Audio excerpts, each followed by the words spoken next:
নমস্কার বন্ধুরা, রূপা রান্নাঘরে একটি নতুন রান্না ভিডিও সকল বন্ধুদেরকে অনেক অনেক ভালোবাসা দিয়ে স্বাগত জানাই। আজ আমি সিম্পলভাবে খুব কম উপকরণ দিয়ে আলু টমেটো দিয়ে মাংসের ঝোল করব, সেটাই বন্ধুদেরকে শেয়ার করব।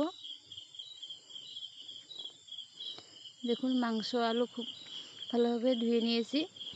ধুয়ে পরিমাণ মতো নুন, হলুদ, লঙ্কার গুঁড়া, জিরার গুঁড়া, দুটি তেজপাতা আর সরষের তেল দিয়ে আমি হাত দিয়ে খুব ভালোভাবে মিশিয়ে নিব। এভাবে হাত দিয়ে মিশিয়ে 10 মিনিটের জন্য আমি থালা দিয়ে ঢেকে রেখে দেব।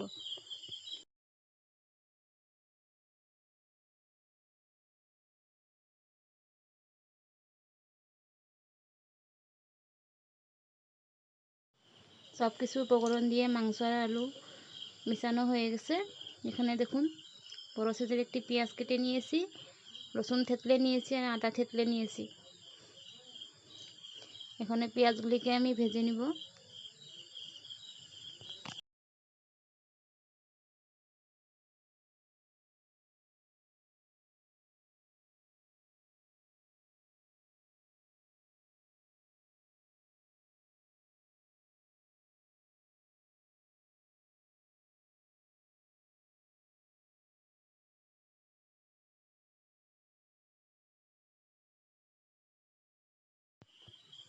পেঁয়াজগুলো আমার ভাজা হয়ে গেছে। এখন থেতলে রাখা রসুন আর আদাটাকেও দিয়ে দিচ্ছি। দিয়ে অল্প সময় খুব ভালো করে আমি ভেজে নিব। আজ আমি কোনো বাটা মশলা দেই নাই বন্ধুরা।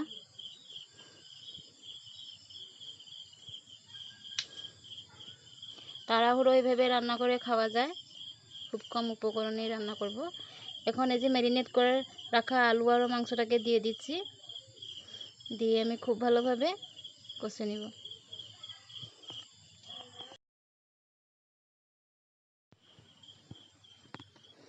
মাংস রান্না করলে বন্ধুরা মাংসর থেকে আলুটাকে খেতে বেশি ভালো লাগে, তাই আমি আলুর পরিমাণটা অল্প বেশি করে দিই। সবাই আলু খুঁজে দেয়। কার কার মাংসের আলু খেতে ভালো লাগে আমাকে কমেন্ট করে বলবে।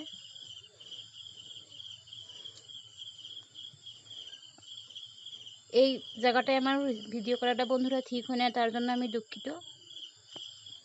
এক হাতে মোবাইল ধরে আমি এক হাতে রান্না করি।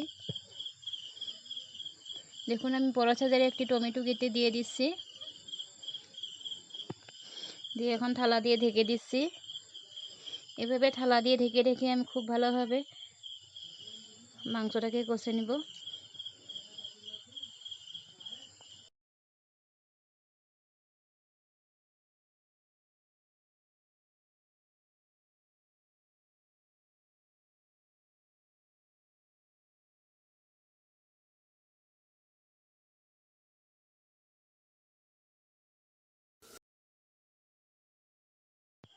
দেখুন, মশলা থেকে তেল ছেড়ে দিয়েছে, আমার মাংস কষানো প্রায় হয়ে এসেছে। দেখুন বন্ধুরা,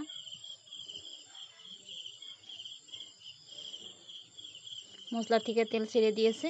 এখন আমি পরিমাণ মতন জল দিয়ে দিব।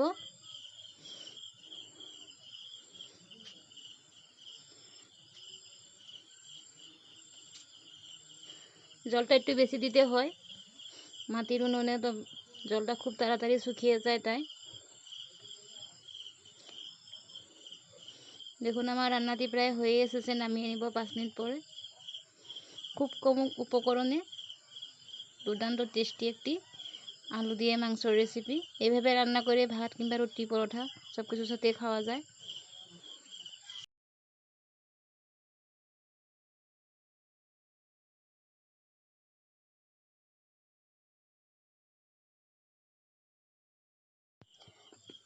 যারা এখন পর্যন্ত ভিডিওটি দেখে এসেছে তাদেরকে অসংখ্য অসংখ্য ধন্যবাদ আমার সাথে আর পাশে থাকার জন্য। আর আমার এই রান্নার রেসিপিটি ভালো লাগলে সব বন্ধুদের কাছে শেয়ার করে দিবে। আর যারা নতুন বন্ধুরা এখনও আমার চ্যানেলটিকে সাবস্ক্রাইব করেন নাই, প্লিজ সাবস্ক্রাইব করে আমার পরিবারের একজন হয়ে যাওয়ার অনুরোধ রইল।